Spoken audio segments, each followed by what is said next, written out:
بسم اللہ الرحمن الرحیم۔ السلام علیکم، آپ کا دوست سلمان حیدر۔ دعا ہے پروردگار سے کہ اس نے آپ کو اور آپ کے اہل خانہ کو اپنی حفظ و امان میں رکھا ہوا ہو۔ ارشد شریف قتل کیس کی سماعت کے حوالے سے جس پہ آج عدالت نے اچانک سوو موٹو لیا، نہ صرف سوو موٹو لیا اور اہم ترین پیش رفت کا بھی آغاز کر دیا، اسی سے ہی گفتگو کا آغاز کرتے ہیں، چاہے اس کے کہ میں اس کا سرٹن جو انوائرمنٹ ہے، کون سے حالات تھے، کون سے خطوط تھے، کیا چیزیں میں پچھلے ویلاگ کے اندر بتا چکا ہوں، لیکن حکومت کے پھنسنے کا وقت ہوا جا رہا ہے۔ میں آپ کو اگلے 3 سے 4 سماعتوں کے اندر، جی ہاں 3 سے 4 سماعتوں کے اندر مجھے کیوں ایسا لگ رہا ہے کہ وزیر داخلہ رانا ثناء اللہ کٹہرے کے اندر آنے جا رہے ہیں، اور وہ جو انہوں نے پریس کانفرنسز کی ہیں اس کا ان کو جواب دینا پڑے گا، جو نیگلیجنس ان کی وزارت نے اس سلسلے میں دکھائی ہے ان کو اس کا جواب دینا پڑے گا، ایسے جان نہیں چھوٹنی۔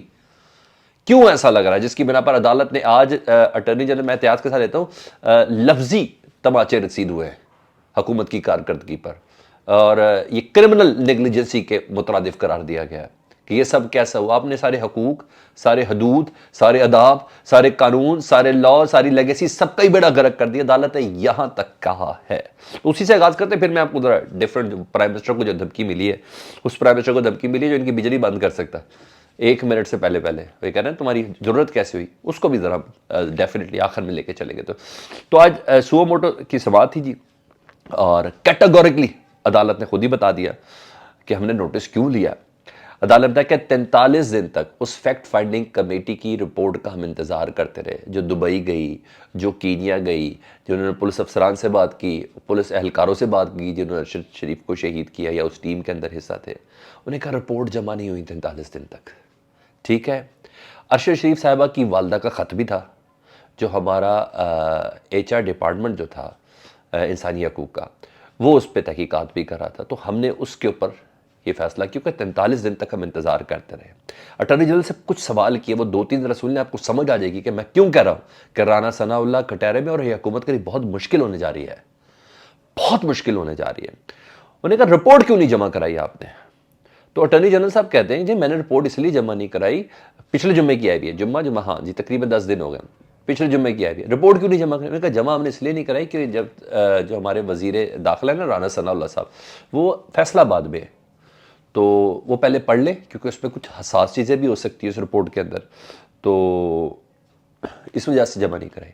تو عدالت نے کہا کیا رانا ثناء اللہ صاحب نے اس رپورٹ کے اندر کوئی تبدیلی کرنی تھی؟ بہت اہم سوال ریز کیا گیا، حساس معلومات تھی جو سپریم کورٹ کے ساتھ شیئر نہیں ہو سکتی، اور رانا ثناء اللہ کو دکھائے بغیر سپریم کورٹ سے شیئر نہیں۔ انہوں نے کہا کیا یہ انہوں نے کوئی تبدیل کرنی تھی؟ بتائیں سپریم کورٹ کو۔ اہم سوال لگتا ہے، اور اس سے یہ بھی اندازہ لگتا ہے کہ واقعی کچھ ایسا ہے جو حکومت کے اگینسٹ جا رہا ہو، وزارت داخلہ کے اگینسٹ جا رہا ہو، اس میں کوئی امینڈمنٹ کرنی ہو۔ لیکن بہرحال آج ہر حالت میں کیٹاگوریکلی عدالت نے کہہ دیا کہ یہ رپورٹ آج ہی کی تاریخ کے اندر جمع ہوگی، ہم رات کو ہی اس کو پڑھیں گے اور صبح اس پہ باقاعدہ سماعت کا آغاز ہوگا۔ ٹھیک ہے جی، 7 تاریخ کو۔ اور آگے سنیں، ایک اور سوال کیا جی کہ ابھی تک ارشد شریف کے قتل کا مقدمہ کیوں نہیں درج ہوا 43 دن بعد بھی؟ جواب ملا کہ ہم اس، اٹارنی جنرل صاحب کہہ رہے ہیں کہ ہم اس فیکٹ فائنڈنگ کمیٹی کی رپورٹ کا انتظار کر رہے تھے۔ عدالت نے ٹیکنیکل ورڈ میں یہی کہا تحفہ آپ کے اوپر، انہوں نے کہا رپورٹ کا انتظار کریں، رپورٹ آنے کے بعد آپ FIR درج کریں گے۔ انہوں نے کہا یہ ممکن ہوتا ہے ہمیشہ کہ FIR کے بغیر فیکٹ فائنڈنگ کمیٹی یا FIR کے بغیر کسی قسم کی تحقیقات ہو؟ 43 دن تک اتنی دیر کر دی گئی، اور FIR میں جتنی دیری ہو تحقیقات میں اتنا ہی سکم آتا ہے۔ میں نے کہا آپ نے بنیادی اصول ہی، کوئی اتنے سے چھوٹے سے بچے کو بولے پہلے FIR فرسٹ انفارمیشن رپورٹ پہلے درج ہوتی ہے، اس کے بعد تحقیقات کا آغاز ہوتا ہے۔ انہوں نے کہا کیسے کہہ رہے ہیں آپ یہ، اس کا آپ کو جواب دینا۔ یعنی ان کی مسلسل وزارت داخلہ کی مسلسل غیر سنجیدگی پر عدالت آج تماچے رسید کرتی رہی ہے، اور اس سے زیادہ کچھ نہیں تھا۔ حکم دیا کہ آج ہی رپورٹ جمع کرائیں، رات کو جائزہ لیں گے، پھر کل سماعت کریں گے، آج رات کو مقدمہ درج کرنے کا حکم بھی دے دیا ہے۔ انہوں نے کہا آج رات FIR درج ہو، لیکن اس میں کوئی ٹیکنیکل چیز ہے، وہ ہے ارشد شریف صاحب کی جو اہلیہ ہے نا، وہ کہہ رہی ہے کہ میری ساس یعنی ارشد شریف صاحب کی والدہ کی مدعیت میں یہ FIR درج ہو۔ اور اب جب میں آپ سے بات کروں تو اس سے کچھ دیر پہلے ارشد شریف صاحب کی والدہ نے بھی کہا ہے کہ میں مطالبہ کیا ہے کہ یہ FIR میری مدعیت میں درج ہونی چاہیے۔ وہ جس کا کلیجے کا ٹکڑا گیا ہے نا، وہ زیادہ اس کی اچھی پیروی کر سکتی ہے۔ ہاں چاہے اس کے یہ کوشش حکومت والے ضرور کریں گے کہ یہ سرکاری مدعیت میں ہو جائے، کیونکہ کینیا کے اندر ہوا ہے، کسی طرح سرکاری مدعیت کے اندر یہ ایف آئی آر درج ہو جائے، اور پھر آپ کو پتہ ہے جو سرکاری مدعیت میں ہو تو پھر اس کی پیروی کہاں ہوتی ہے؟ آپ نے سارے این آر اوز دیکھے نہیں ہے؟ ہاں جی، اسی طرح ہی ہوتا ہے پھر. تو اب تھوڑی دیر میں یہ بھی پتہ چل جائے گا جب یہ ایف آئی آر درج ہوگی، رات کو جب ایسی درج ہوگی تو پتہ چل جائے گا کہ جی حکومت کتنی سیریس ہے، ان کی والدہ کی مدعیت میں ہوئے یا سرکار کی مدعیت میں یہ ایف آئی آر درج ہوئی ہے. میڈیکل رپورٹ کو غیر تسلی بخش کہا سپریم کورٹ نے. ساری دنیا کہہ رہی تھی غیر تسلی بخش ہے. ادھر سے کامران شاہد اپنے پروگرام میں ٹوٹی ہوئی انگلیاں دکھا رہے ہیں ان کی، ادھر سے ایک پروگرام میں ان کے چھلے ہوئے ہونٹ دکھا رہے ہیں اور کھچے ہوئے ناخن دکھا رہے ہیں، اور ادھر رپورٹ کے اندر یہ چیزیں کا بہت غیر تسلی. تو اس کا مطلب ہے یہ رپورٹ بھی دوبارہ مرتب ہوگی، ٹھیک ہے جی، اور ان لوگوں کے اوپر بھی سوال ہوگا پیمز کے، ٹھیک ہے.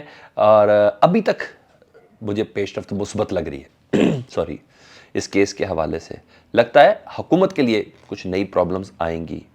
پھر بول رہا ہوں وزیر داخلہ مجھے کٹہرے میں نظر آ رہے ہیں، آج ہی بلانے لگے تھے، عدالت تھوڑا صبر کیا، پوچھنا نہیں ساری چیزیں، تو کوئی پرابلمز آئیں گی جی، ایسے نہیں ہے.